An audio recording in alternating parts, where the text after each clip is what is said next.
조선별난사 호란 직후 어수선한 전국을 대변한 이인거의 난. 호란 이후의 조선 상황. 인조는 1627년 4월 12일 서울로 돌아와 경덕궁으로 들어갔는데 1624년 이괄의 난을 맞아 서울을 버렸다가 되찾았던 경험을 3년 만에 되풀이한 것입니다. 이번에도 어렵게 정권은 지킬 수 있었지만 그 후유증은 컸는데 청북에서는 의병들이 계속 저항하는 와중에 모병과 후금병 사이에 충돌이 끊이지 않았습니다. 명은 조선이 오랑캐와 화친했다 고 의혹의 눈길을 보냈고 후금은 속히 모물룡을 잡아 죽이라고 채근했으며 민생 문제가 시급한 와중에 조정신료들은 후금과 화약을 맺은 것에 대해 시비와 논란을 멈추지 않았습니다. 어디서부터 문제를 풀어야 할지 막막한 상황이었는데 화의가 체결되면서 후금군 대부분은 철수를 시작해 압록강을 건넜지만 홍타이지는 의주를 조선에 반환하지 않았습니다. 후금군은 의주 부근에 주둔하면서 모물룡을 체포하겠다고 혈안이 되어 있었는데 골병을 포함하여 수천 명에 이르는 그들은 아예 농사를 지으면서 장기간 주둔할 태세를 보이고 있었습니다. 조선은 사자를 보내 완전히 철수하라고 종용했지만 후금 측은 듣지 않았는데 조선이 모물룡을 제거해주면 철수하겠다는 말만 되풀이했습니다. 모병들은 그들대로 청북 주변의 섬과 육지를 오가며 마구잡이로 날뛰고 있었는데 간헐적으로 후금군을 습격하는가 하면 조선 관아와 백성들에 대한 약탈을 멈추지 않았습니다. 조선 조정은 단속해줄 것을 요청했지만 모물룡은 아랑곳하지 않았는데 모물룡은 조선이 후금과 화친했다는 것을 빌미로 자신들의 발호를 정당화하려고 했습니다. 과거에도 그러했지만 정묘호란 이후 청북은 훨씬 더 위험한 화약고가 되어버렸는데 모병과 후금군 사이의 충돌은 다반사가 되었고 그 와중에 조선은 샌드위치의 처지로 몰렸습니다.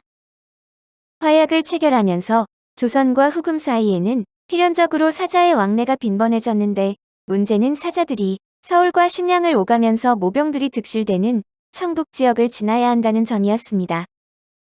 모물룡은 후금 사자를 체포하여 한 건 올리려 덤볐고 후금 사절들은 그들대로 모병들과의 충돌을 피하려 하지 않았습니다. 1627년 5월 심량을 왕래했던 이홍망의 보고 내용은 샌드위치가 되어 버린 조선의 딜레마를 여실히 보여줍니다. 후금 군인이 한인 4명과 조선인 4명을 붙잡아 제게 데려왔습니다. 그는 저에게 한인이 조선 사람들을 살해하기에 잡아왔으니 그대가 직접 한인을 죽이라고 했습니다. 제가 그럴 수 없다는 뜻으로 말했더니 후금 군인이 말하기를 조선은 한인과 마음을 같이 하고 있으니 도리상 그러할 것이다라고 하면서 마침내 한인을 죽였습니다. 종묘사직을 지키려고 화의를 맺긴 했지만 조선의 입장에서 오랑캐, 후금을 형으로 받드는 것은 도무지 내키지 않는 일이었습니다. 그와 함께 인조와 화의를 주도한 신료들을 특히 힘들게 했던 것은 명의 반응이었는데 정묘호란이 일어난 직후 명 일각에서는 노골적으로 조선을 비판하는 목소리들이 흘러나오고 있었습니다. 1627년 5월 성절사로 명에 갔다가 귀국했던 김상헌은 명에서 조선이 누르하치에게 양국을 원조했던 사실이 있고 후금이 두려워 명과 후금 사이에서 관망하려는 자세를 보인다는 등의 소문이 돌고 있다고 보고했습니다. 1627년 6월 요동에서는 조선이 오랑캐와 혼인을 맺었고 오랑캐에게 땅을 내주고 거주하는 것을 허용했다는 풍문마저 돌았습니다. 인조와 조선 신료들은 명의 그 같은 태도가 당혹스러울 수밖에 없었는데 이미 오랑캐와 화의를 맺은 것 때문에 인조 반정 당시 내세웠던 명분이 크게 훼손되었다고 스스로 찜찜해하던 차였습니다. 광해군이 후금과 화친했기 때문에 타도해야 한다고 외쳤던 인조 정권의 입장에서 명의 비난은 극심한 굴욕으로 다가올 수밖에 없었습니다. 인조는 이미 척화파 윤왕의 발언 때문에 마음의 상처를 입은 바 있는데 윤왕은 강화도에 있을 때 화의에 반대하면서 이렇게 직격탄을 날렸었습니다. 오늘의 화친은 이름만 화친일 뿐 실제로는 항복입니다. 전하는 요행을 바라는 간신들에게 넘어가 더러운 오랑캐 사자를 접견하고도 부끄러워할 줄을 모르십니다. 항복이란 말에 격분한 인조는 유식한 그대들은 오랑캐에게 항복한 임금을 섬기는 것이 부끄럽지 않은가라고 맞받았고 윤왕을 잡아다 국문하라고 지시했었습니다. 서울로 돌아온 뒤 논란은 재연되었는데 7월 1일 생원 이응발 등이 다음과 같은 상소를 올렸습니다. 명나라 장수가 우리 경내에서 피살되었음에도 전하는 오랑캐 사신을 객관에 머물게 하고 급진히 예우하는 까닭이 무엇입니까? 적사신의 목을 베어 명나라로 보내지 않으면 우리는 끝내 중국을 배신하게 될 것입니다. 마땅히 대꾸할 말이 없었던 인조는 그대들이 가상하다. 나도 후회하고 있다며 물러섰는데 화의에 대한 자괴감과 명에 대한 미안함은 신료들에게 엉뚱한 자격지심을 촉발시켰습니다. 후금군은 철수하면서 강옥립이 조선의 남도를 허용했고 이어 강옥립이 후금에 억류되었을 때 거느리던 사람들도 조선으로 송환했습니다.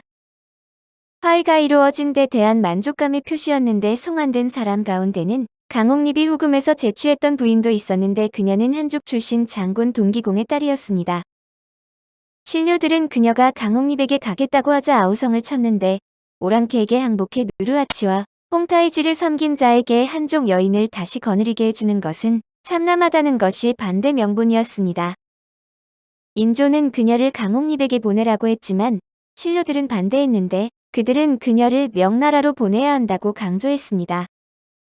동기공의 딸은 조선에서 살 수 없으면 죽어버리겠다고 호소했지만 여의치 않았는데 논란이 한창이던 7월 27일 강옥립이 세상을 떠났고 그의 죽음과 함께 논란은 종식되었습니다. 이인거의 난발발과 전개. 화의를 둘러싼 논란이 여전히 그치지 않고 있던 1627년 9월 모반 사건이 터졌는데 강원도 횡성에 살던 유학 이인거가 주도했던 사건이었습니다. 이인거는 본관이 영천이며 교리를 지낸 취의 손자인데 임진왜란 때 북권을 떠돌다가 부모가 모두 죽자 그곳에 매장했습니다. 그 후 고향으로 묘소를 되돌려오지 못하는 자신의 신세를 한탄하고 스스로 죄인이라 비탄하면서 횡성산골짜기에 은거했습니다. 은거하면서도 행실이 괴벽하고 거짓을 꾸며 여러 차례 조정에 방자한 그를 투서하고 남몰래 반역할 뜻을 가졌습니다. 그러나 조정에서는 이름조차 알려지지 않아 그가 은일 자중한다고 여기고 오히려 현명함을 칭찬했는데 1623년 인조반정 뒤에는 세자의 위사이찬으로 발탁했으나 나가지 않았습니다. 이에 숨은 선비로 자처하며 사람들이 자기를 칭찬하는 것을 보고 스스로의 재주를 높이 평가하면서 세상에 어려운 일이 없는 듯이 했다고 합니다. 특히 인조반정 뒤 반정공신들이 정권을 잡고 정책을 펴가는 일들이 여러 사람들의 불만을 사게 되자 마침내 불측한 뜻을 품었습니다. 유이분 형의 아들인 유효립이 제천에 귀양가 있으면서 대북파 중 살아남은 자와 광해군을 다시 복위시킬 음모를 하고 있었는데 그는 이런 음모를 꾸미고 있는 효립과 내통하고 있었습니다.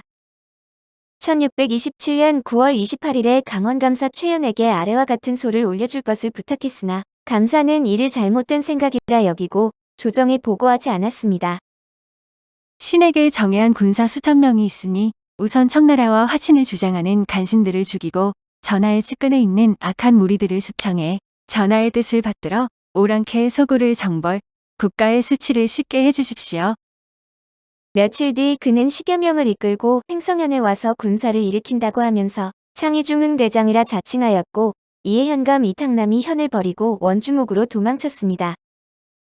목사 홍보가 놀라 고변을 조정에 알리고 군사를 동원해 요새를 지키게 하는 한편 삼남지방의 병사들에게 명해 군사를 이끌고 각도 경계에서 난에 대비하도록 하였습니다.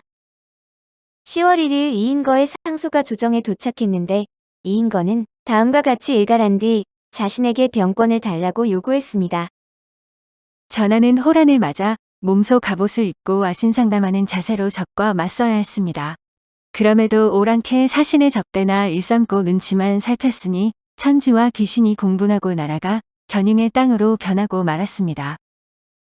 인조와 조정은 경악했는데 급히 선정관을 보내 강원감사 최연을 잡아들이게 하는 한편 서울과 경기도의 병력 수천을 동원하여 전진시켰습니다.